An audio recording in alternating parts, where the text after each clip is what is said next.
Om Swastiastu, salam dan bahagia. Saya Nikoma Ngayu Sudianti, calon guru penggerak Angkatan 9 dari SMK Negeri 4 Denpasar. Pada video kali ini, saya akan menyampaikan aksi nyata coaching untuk supervisi akademik. Kegiatan ini diawali dengan pra-observasi, dilanjutkan dengan observasi, dan pasca observasi. Halo Pak Dedi, Halo, apa Bu Ayu. kabar? Silakan Baik, duduk Bu Pak Ayu. Dedi. Terima kasih. Gimana nih? Baik? Gimana?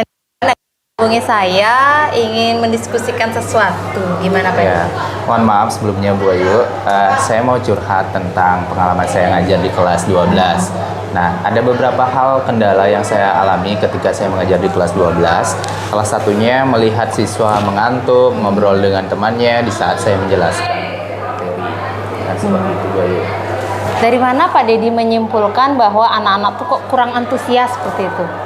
Pada saat menjelaskan materi, saya lihat ada beberapa siswa yang sedang ngobrol dengan temannya, ngantuk ataupun bercanda dengan temannya. Nah, seperti itu yang saya alami ketika mengajar di kelas 2. Berarti selama ini Pak Dedi mengamati seperti itu.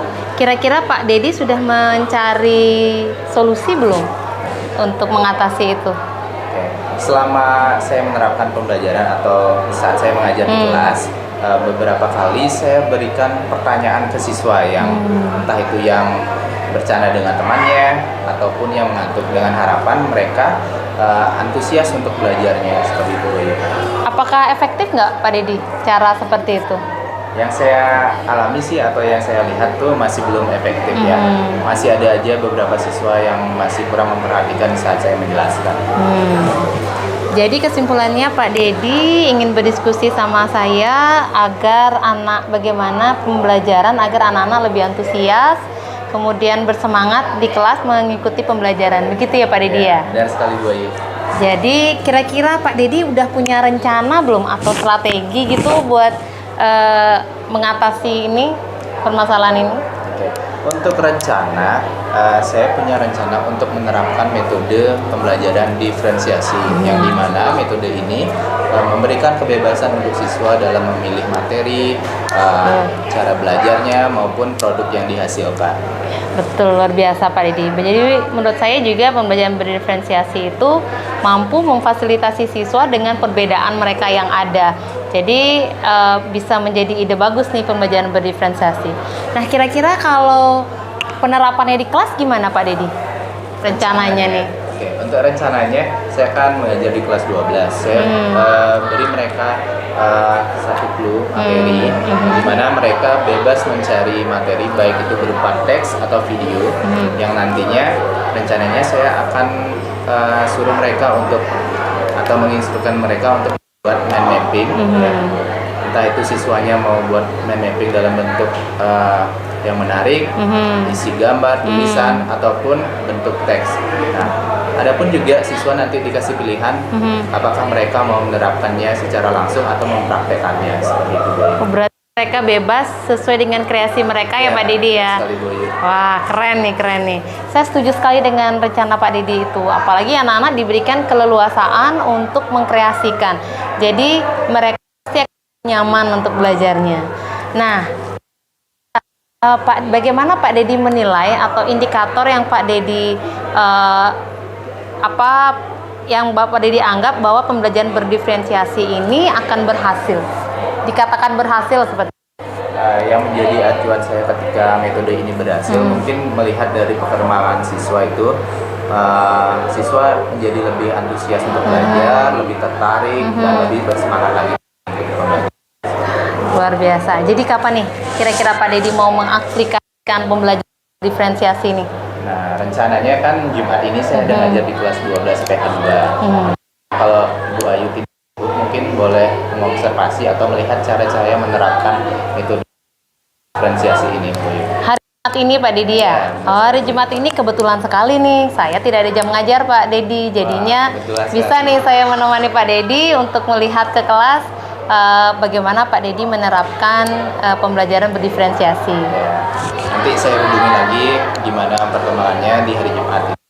Ya, terima kasih lo sudah menghubungi saya Pak Dedi. Kita kejumpa lagi hari Jumat ya. Iya. Pak Dedi.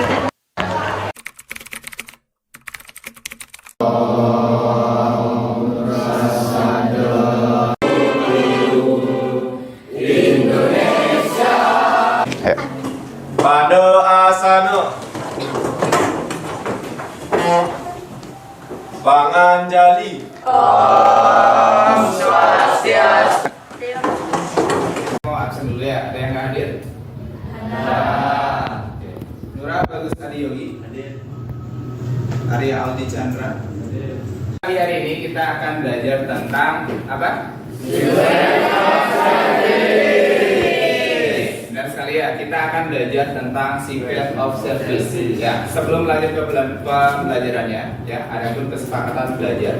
Ya, di mana kesepakatan ini antara guru dan murid. Oke. Yang pertama, saling menghargai guru ataupun teman. Oke. Yang kedua, tunjuk tangan jika ingin bertanya. Oke, paham? Paham. Yang ketiga ada minta izin jika ingin keluar. Oke, jika kalian ingin ke toilet ataupun ada sesuatu hal yang mau diambil, silakan minta izin terlebih dahulu. Nah, cukupkan ya, kesepakatannya ada 3. Oke, adapun tujuan pembelajaran pada pagi hari ini ya tentang sequence of service. Yang pertama itu melalui kegiatan pengamatan ya, melalui bacaan kalian dapat mendiskusikan serta peserta didik mampu memahami pengertian tentang sequence of service. Yang kedua, melalui kegiatan pengamatan bacaan, video dan diskusi peserta didik dapat menjelaskan dengan sequence of service atau restoran yang tepat. Ya, itu untuk tujuan pembelajaran pada pagi hari ini.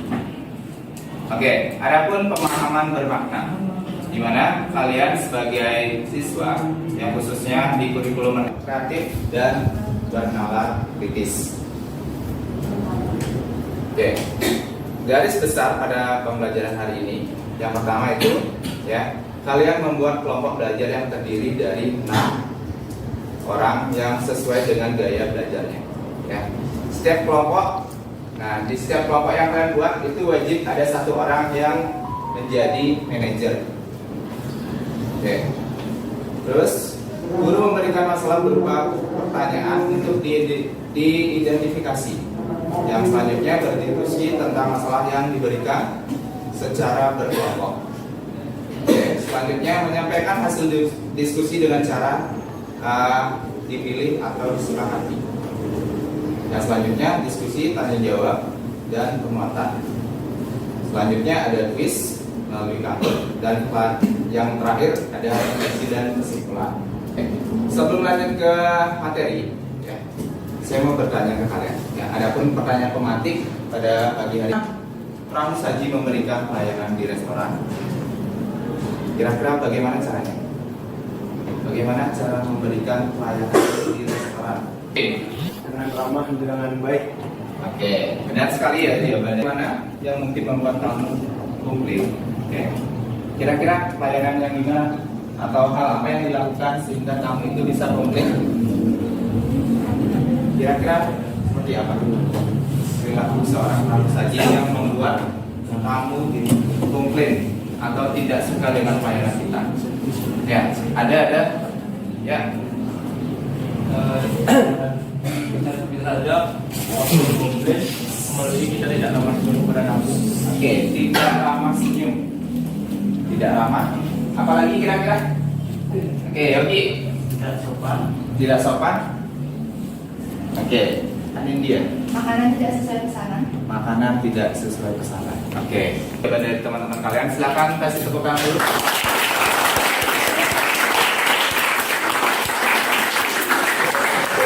Ya, ada beberapa pertanyaan romantik untuk membuat kalian menjadi lebih bersemangat dalam belajar.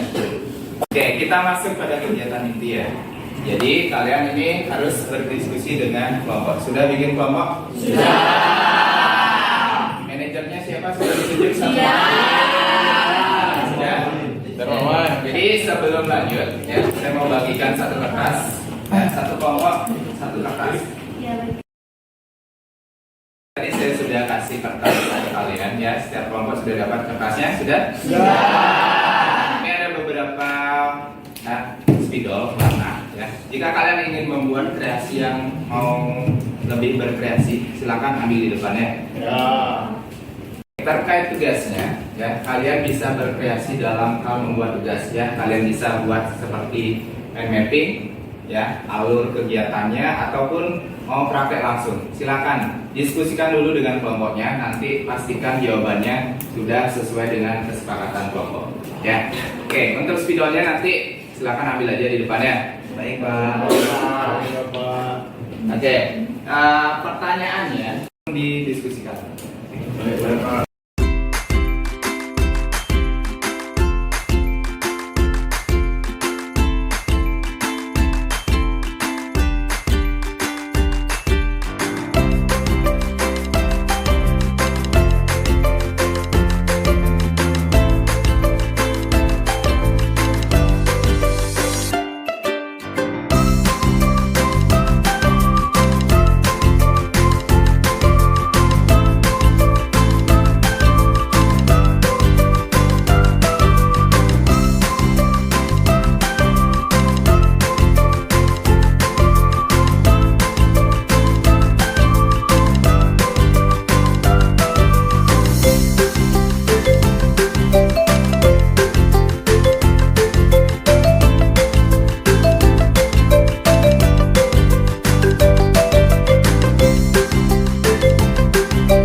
Gimana hasil diskusinya? Sudah selesai? Sudah.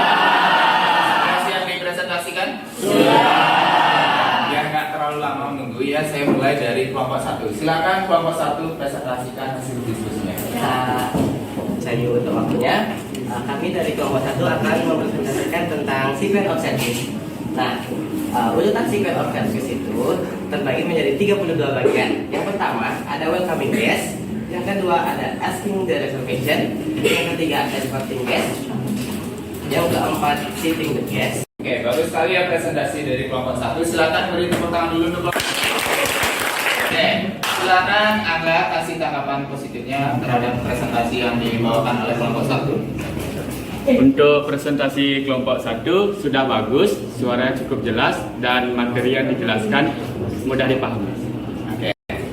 Oke, bagus sekali ya hasil presentasi dari kelompok 1. Tadi juga ada warna-warnanya cukup menarik untuk diperhatikan. Oke, selanjutnya silakan kelompok 2 untuk mempresentasikan hasil diskusinya. Oke, silakan kelompok 2, boleh maju ke depan. Baik, selamat pagi Bapak, selamat pagi teman-teman semuanya. Saya dan kelompok saya menjelaskan mengenai alur pelayanan restoran atau yang biasa disebut dengan sequence of service. Kita akan masuk dulu ke pengertian dari sequence of service tersebut. Coba Caliska jelaskan apa itu sequence of service. Sequence of service adalah Bagaimana perasaan kalian dalam mengikuti pembelajaran hari ini?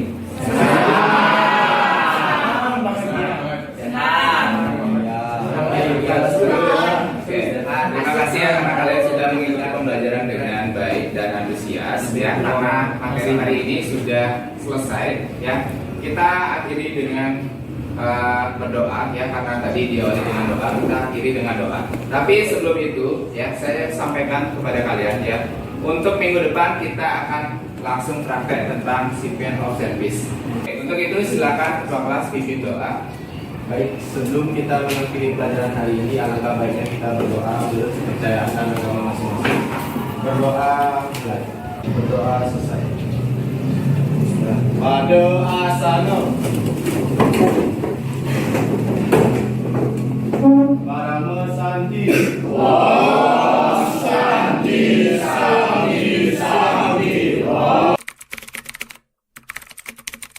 Gimana nih Pak Dedi nih rasanya setelah datang dari kelas, gimana nih perasaannya? Nah, bagus sekali sebut dari tadi proses belajarnya.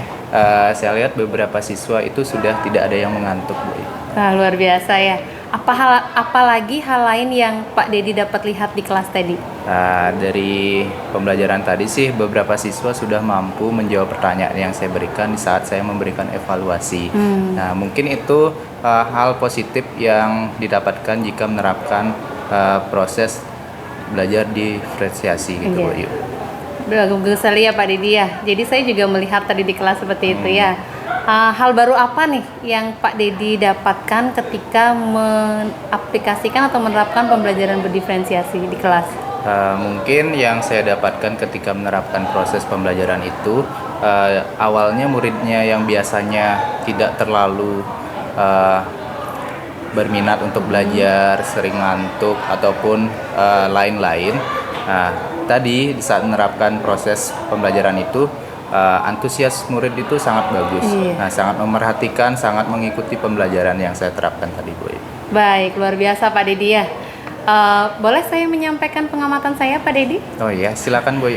Setelah saya amati tadi dalam proses pengajaran di kelas, luar biasa, anak-anak sangat antusias. Saya lihat semuanya sudah istilahnya aktif, berpartisipasi aktif dalam diskusi. Kemudian saya lihat kemudian mereka juga berdiskusi dengan temannya sesuai dengan gaya belajarnya tadi ya Pak Dedi ya. Terus saya lihat juga dengan pembelajaran berdiferensiasi yang Pak Dedi terapkan di kelas itu, bahkan siswa yang mungkin menurut saya kurang interest awalnya, karena saya juga mengajar kelasnya Pak Dedi, ternyata mereka sangat bersemangat gitu ya. Iya. Ada hal lain tidak yang ingin Pak Dedi, yang ingin kira-kira Pak Dedi tingkatkan lagi untuk pembelajaran berikutnya? Kedepannya mungkin saya bakalan sering ganggu Bu Ayu, nanya-nanya masalah proses pembelajaran, gimana penerapan yang lebih efektif lagi gitu. Mungkin nanti kedepannya saya akan sering ganggu Bu Ayu, gimana? Boleh Bu Ayu? Boleh Pak Dedi. Mungkin saya juga bisa kasih saran gitu Pak Dedi. Mungkin waktu proses diskusi Pak Dedi bisa menggunakan proses coaching Pak Dedi. Ketika saya lihat tadi bisa lebih baik proses diskusinya ketika anaknya bertanya, Pak Dedi bisa memberikan pertanyaan pemantik yang mungkin membuat mereka mengeluarkan ide-idenya gitu Pak Dedi. Wah, dapat ilmu baru nih. Iya nih. Pak Dedi sudah pernah mendengar tentang coaching? Belum pernah sih Bu Ayu. Kalau coaching itu, jadi kita itu mensejajarkan posisi kita dengan murid. Jadi kita anggap mereka sebagai mitra Pak Dedi, bukan kita yang lebih pintar, mereka yang lebih kurang dari kita gitu. Jadi tanpa kita sadari mungkin siswa juga punya kemampuan yang lebih dari kita. Pak Dedi menyadari hal itu tidak? Oh iya, pantesan gitu ya Bu. Iya. Nanti saya terapkan lagi Bu Iya, Ayu. bagaimana kalau kita ketemu lagi Pak Dedi ya? Oh nggih. Bisa Bu Ayu. Nanti mungkin itu dah kesempatannya, mungkin saya bakalan sering ganggu Bu Ayu, minta informasi. Kita sama-sama belajar. Siap Pak Dedi. Kita sama-sama belajar ya Pak Dedi ya. Saya juga akan belajar banyak dari Pak Dedi.